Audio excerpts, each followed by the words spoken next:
बिस्मिल्लाहिर्रहमानिर्रहीम। अस्सलाम वालेकुम। मेरा नाम सैयद मोहम्मद अली शाह है और आप देख रहे हैं अली मैथ्स अकेडमी।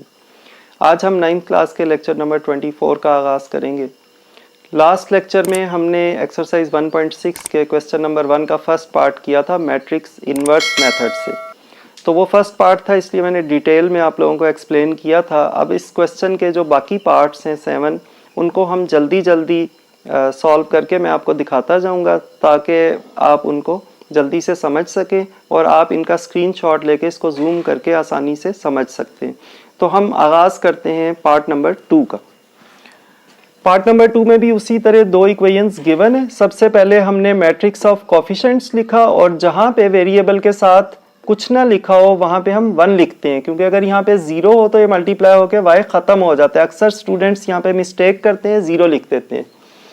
तो ये हमने मैट्रिक्स ऑफ कोफिशिएंट्स लिखा, ये मैट्रिक्स ऑफ वेरिएबल्स, और राइट साइड पे जो कांस्टेंट्स थे उसका हमने मैट्रिक्स बी बना लिया। तो इस तरह हमारे पास 3 मैट्रिसेस बन गए। उसके बाद सबसे पहले हम मैट्रिक्स ए का डिटर्मिनेंट लेंगे।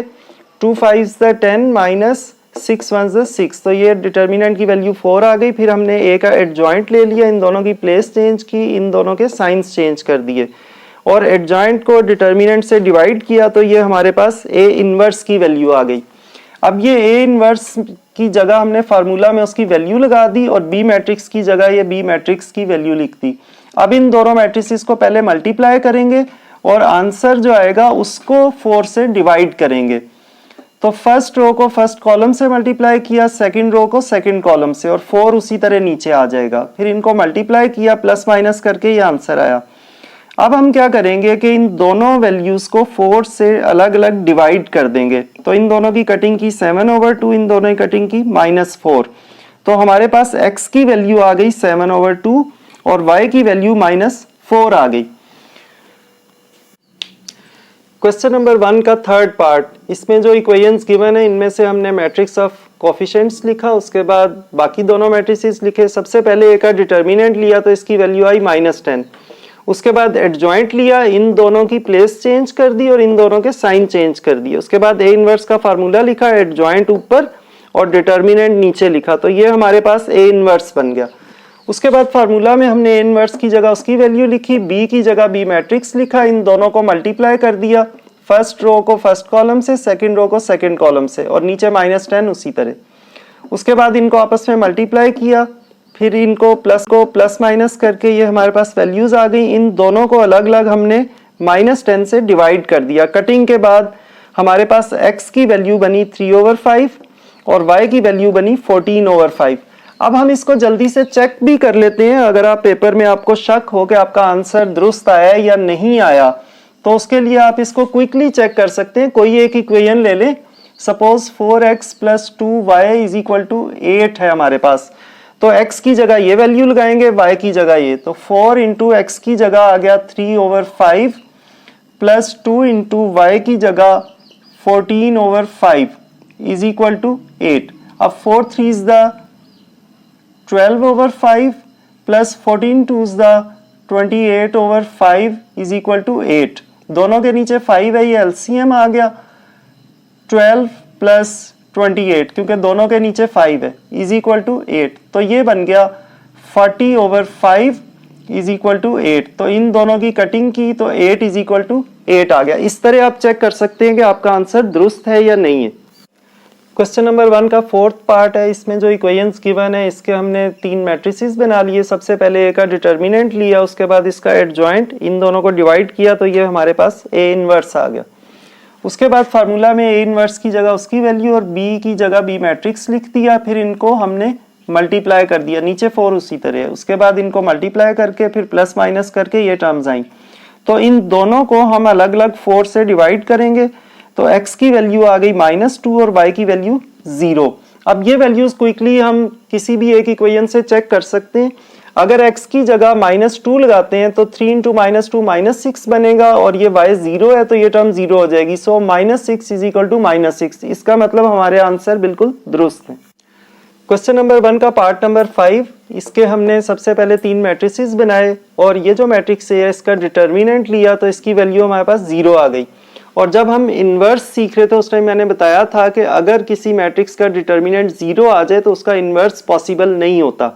जब इन्वर्स पॉसिबल नहीं है तो इट मीन्स के इन इक्वेशंस का सॉल्यूशन भी पॉसिबल नहीं है। तो नीचे हम लिख देंगे सॉल्यूशन नॉट पॉसिबल। नंबर 1 का पार्ट नंबर 6, इसमें जो इक्वेशंस गिवन है इनके हमने 3 मैट्रिसेस बना लिए। सबसे पहले ए का डिटर्मिनेंट लिया, -1 आ गया, फिर एडजॉइंट लिया, इन दोनों को डिवाइड किया तो ये हमारे पास ए इनवर्स आ गया।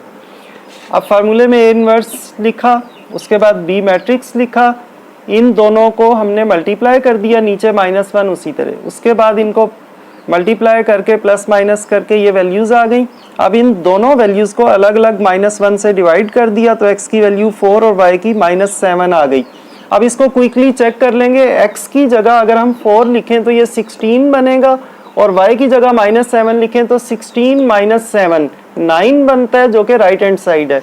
इट मीन्स के ये आंसर बिल्कुल करेक्ट है। नंबर 1 का 7 पार्ट है, इसमें जो इक्वेशंस गिवन है सबसे पहले हमने इनके 3 मैट्रिसेस बना लिए और इसमें से ए जो मैट्रिक्स ऑफ कोफिशिएंट है इसका हमने डिटर्मिनेंट ले लिया, -14 वैल्यू आई। उसके बाद एडजॉइंट ऑफ ए ले लिया, इन दोनों की प्लेस चेंज कर दी और इन दोनों के साइन चेंज कर दिए। उसके बाद इन दोनों को डिवाइड किया तो ये हमारे पास ए इनवर्स आ गया। फार्मूले में ए इनवर्स और बी की वैल्यूज लिखी, इन दोनों मैट्रिसेस को हमने मल्टीप्लाई कर दिया, नीचे -14, फिर मल्टीप्लाई करके प्लस माइनस करके ये वैल्यूज आई। अब इन दोनों को अलग अलग हमने -14 से डिवाइड कर दिया तो ऊपर जो है माइनस माइनस से कैंसिल, 28 डिवाइडेड बाय 14 2 आ गया और नीचे 0 ओवर एनीथिंग 0 हो जाता है। तो x की वैल्यू 2 और y की 0 आ गई। अब हम क्विकली इसको चेक कर लेते हैं आंसर को। x की जगह अगर उसकी वैल्यू 2 लगाएंगे तो 2 2 = 4 बनेगा और उसके बाद माइनस के बाद y की वैल्यू 0 है, 0 हो जाएगा। 4 - 0 4 होता है, जो कि राइट हैंड साइड है। इट मीन्स के हमारा आंसर बिल्कुल करेक्ट। अब क्वेश्चन नंबर 1 का लास्ट पार्ट है, पार्ट नंबर 8। इसमें भी उसी तरह 2 इक्वेशंस हैं। सबसे पहले हमने मैट्रिक्स ऑफ कोफिशिएंट्स लिखा, फिर मैट्रिक्स ऑफ वेरिएबल्स और फिर कांस्टेंट्स का मैट्रिक्स। उसके बाद हमने सबसे पहले ए का डिटर्मिनेंट लिया, 10 आया। उसके बाद इसका एडजॉइंट लिया और इन दोनों को डिवाइड करके ए इनवर्स निकाल लिया। फिर हमने फार्मूले में यहाँ पे ए इनवर्स की वैल्यू लगाई और उसके बाद बी की जगह बी मैट्रिक्स लिखा, इन दोनों को मल्टीप्लाई किया, फर्स्ट रो को फर्स्ट कॉलम से, सेकंड रो को सेकंड कॉलम से और 10 उसी तरह। उसके बाद इनको मल्टीप्लाई किया, फिर प्लस माइनस करके ये आंसर आ गया।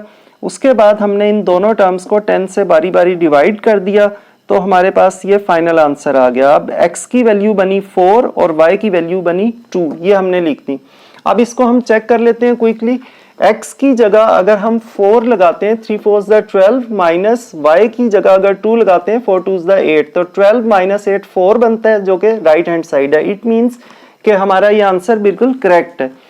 तो इस तरह स्टूडेंट्स आज के लेक्चर में हमने एक्सरसाइज 1.6 के क्वेश्चन नंबर 1 के सारे पार्ट्स कर लिए मैट्रिक्स इनवर्स मेथड से। नेक्स्ट लेक्चर में इंशाल्लाह हम क्रैमर रूल सीखेंगे। तो अल्लाह ताला मुझे और आप सब लोगों को उस इम्तिहान में अच्छे नंबरों से कामयाब करे जिसके लिए हमें इस दुनिया में भेजा गया है। अपना और अपने इर्द गिर्द लोगों का बहुत ख्याल रखिएगा। अल्लाह हाफिज़।